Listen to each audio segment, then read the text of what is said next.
Welcome to my channel. आज हम अपनी अनदर टाइप को डिस्कस करेंगे which is oxymoron. Oxymoron is two terms that contradict each other use together.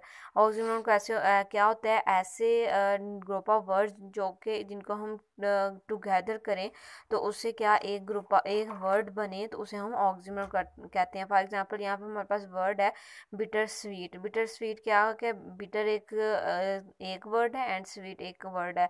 तो यहाँ पे क्या कर रहे हैं, ये हमारे ऑक्सीमोरॉन जो टर्म है उसको प्रेजेंट कर रहे हैं कि bitter and sweet are two things are feelings that contradict each other.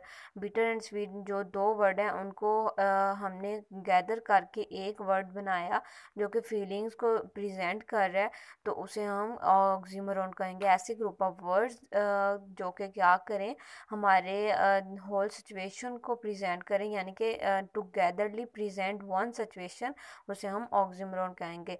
Hope so you people like it and understand it, and don't forget to like, subscribe and share to my channel.